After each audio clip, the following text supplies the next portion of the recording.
تعلیم کو انبیاء کا پیشہ کہا گیا ہے۔ یہ بات آل انڈیا آئیڈیل ٹیچرز ایسوسی ایشن AITA کی ہے اور بہت خوبصورت ہے۔ جی بالکل، کہ یہ صرف پڑھانا نہیں بلکہ علم کے چراغ سے انسان کی چھپی صلاحیتوں کو ان کو راستہ دکھانا ہے۔ صحیح، تو یہ ایک طرح سے معاشرے کی بنیاد ہے۔ بالکل درست۔ اور اسی بات کو ذہن میں رکھتے ہوئے آج ہم تلنگانہ کے محکمہ تعلیم کی کچھ حالیہ جو پیش رفت ہوئی ہیں یا ہدایات آئی ہیں ان پر نظر ڈال رہے ہیں۔ اچھا، ہمارے پاس سرکاری کارروائیاں ہیں، کچھ خبریں ہیں اور AITA کی بھی معلومات ہیں، تو کوشش ہے کہ اہم نکات نکال لیں۔ ٹھیک ہے۔ تو آئیے شروع کرتے ہیں۔ پہلی بات جو مجھے نظر آئی وہ ہے تعلیمی معیار پر توجہ، خاص طور پر بنیادی تعلیم پر۔ جی ہاں، ریاستی تعلیمی سربراہ اکنوری مرالی صاحب انہوں نے اس پر کافی زور دیا ہے۔ خبروں میں تو اس سے بنیادی تعلیم کا بحران بھی کہا گیا ہے۔ جی، اور یہ بات اہم ہے کیونکہ ASER کی جو رپورٹس آتی ہیں، annual status of education reports, ہاں وہ تو ہر سال آتی ہیں۔ جی، وہ مسلسل دکھا رہی ہیں کہ بچوں میں بنیادی پڑھنے لکھنے حساب کتاب کی مہارتیں وہ کم ہیں۔ اسی لیے وہ MEV فاؤنڈیشن کا ایک ماڈل ہے صحیح سطح پر تدریس، اس کا بھی ذکر آیا ہے کہ وہ کامیاب رہا ہے۔ اچھا، تو مطلب معیار کا مسئلہ واقعی سنجیدہ ہے۔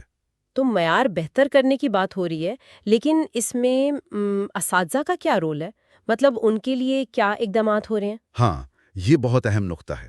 یہاں پر SCERT یعنی state council of educational research and training, ان کی طرف سے کچھ ٹھوس اقدامات نظر آ رہے ہیں۔ جیسے یہ کہ جولائی 2025 میں اسکول کمپلیکس میٹنگز لازمی کر دی گئی ہیں۔ اوہ، لازمی؟ جی، پرائمری اساتذہ کے لیے 24 اور 25 جولائی اور اپر پرائمری اور ہائی اسکول کے لیے 30 اور 31 جولائی۔ اور ان میٹنگز کا مقصد کیا ہے؟ صرف حاضری لگوانی ہے؟ نہیں، صرف حاضری نہیں، ایجنڈا واضح ہے۔ اس میں وہ بنیادی خواندگی اور حساب FLN جسے کہتے ہیں، جی، فاؤنڈیشنل لٹریسی اینڈ نیومریسی، اس کی پیش رفت دیکھنی ہے۔ ڈیجیٹل مواد کیسے استعمال ہو رہا ہے، نئی تدریسی حکمت عملی، یہ سب شامل ہے۔ اور ایک چیز جو کافی قابل توجہ ہے وہ ہے 100% حاضری کی شرط۔ 100%؟ جی، وہ بھی Telangana school education mobile app کے ذریعے۔ اچھا، ایپ کے ذریعے؟ جی، اور اس سے آن لائن سرٹیفکیٹ بھی جاری ہوگا۔ ایپ سے 100% حاضری، یہ تو انتظامی طور پر کافی سخت لگتا ہے۔ ہے تو صحیح۔ کیا اس سے اساتذہ پر کوئی اضافی دباؤ یا عملی مسائل جیسے دور دراز علاقوں میں نیٹ ورک کا مسئلہ؟ جی، یہ چیلنجز تو بالکل ہو سکتے ہیں، ان پر نظر رکھنی ہوگی۔ فی الحال تو ہدایت یہی ہے کہ استاد فعال طور پر حصہ لیں، اچھا، طلبہ کی کارکردگی کا ڈیٹا لائیں، اور جو عملی کام ہے جیسے ڈیمو کلاس دینا، کتابوں پر تبصرہ کرنا، TLM بنانا، ٹیچنگ لرننگ مٹیریل، جی وہ سب کریں۔ مقصد غالباً جواب دہی اور عملی تربیت کو بہتر کرنا ہے۔ سمجھ گئی۔ تو یہ تو ہوئی اساتذہ کی ٹریننگ اور جواب دہی کی باتیں۔ اسکول کی سطح پر کیا ہو رہا ہے؟ وہ صحت اور ماحول کے حوالے سے بھی کچھ تھا؟ ہاں، دو اہم چیزیں ہیں۔ ایک تو وہ قومی مہم شروع ہوئی ہے، دی اسکول چیلنج، تمباکو سے پاک نسل کی طرف۔ اوہ ہاں، یہ تو بڑا اہم قدم ہے۔ جی، اسکولوں کو 31 جولائی 2025 تک مائی گو پورٹل پر اپنی سرگرمیاں اپلوڈ کرنی ہے۔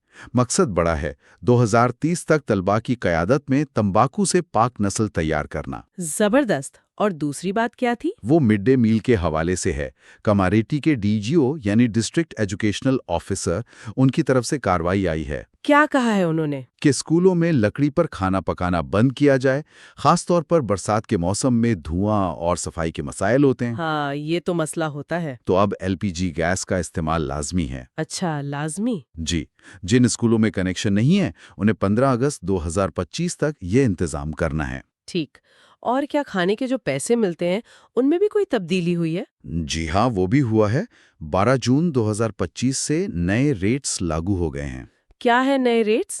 کلاس 1 سے 5 تک 6 روپے 78 پیسے، 6 سے 8 تک 10 روپے 17 پیسے، انڈے کے لیے 6 روپے الگ سے، اور 9-10 کے لیے 13 روپے 17 پیسے۔ اچھا، تو یہ ریٹس بڑھا دیے گئے ہیں؟ جی، نظر ثانی ہوئی ہے۔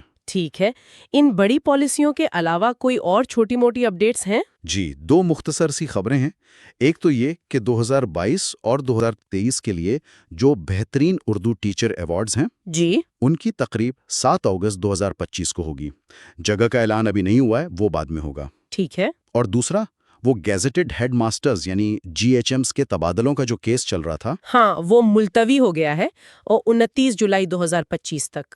جی بالکل۔ تو مجموعی طور پر اگر ہم دیکھیں تو تلنگانہ کے تعلیمی نظام میں کافی ہلچل نظر آ رہی ہے۔ جی ہاں، بنیادی معیار پر زور ہے، ٹیکنالوجی کے ذریعے اساتذہ کی نگرانی کی کوشش ہے، طلبہ کی صحت، حفاظت، ان سب پر اقدامات ہیں۔ بالکل، یہ سب اہم انتظامی اور پالیسی سطح کی تبدیلیاں ہیں۔ لیکن یہاں سوچنے کی بات وہی ہے جو ہم نے شروع میں آئیٹا کے حوالے سے کہی تھی کہ تعلیم انبیاء کا پیشہ ہے۔ جی، تو یہ جو سارے انتظامی ڈھانچے بن رہے ہیں، ایپ سے حاضری ہو رہی ہے، قومی مہمیں چل رہی ہیں، یہ سب استاد کے اصل کام کو، یعنی وہ جو علم کا چراغ جلانے والی بات ہے، طلبہ میں تجسس پیدا کرنا، انہیں بہتر انسان بنانا، جی، اس میں یہ چیزیں کس حد تک مددگار ثابت ہوتی ہیں؟ کیا یہ انتظامی ضرورتیں کہیں اس بنیادی مقصد پر حاوی تو نہیں ہو جاتی؟ یہ واقعی ایک اہم سوال ہے۔ جی، یہ وہ سوال ہے جس پر شاید ہمیں غور کرتے رہنا چاہیے۔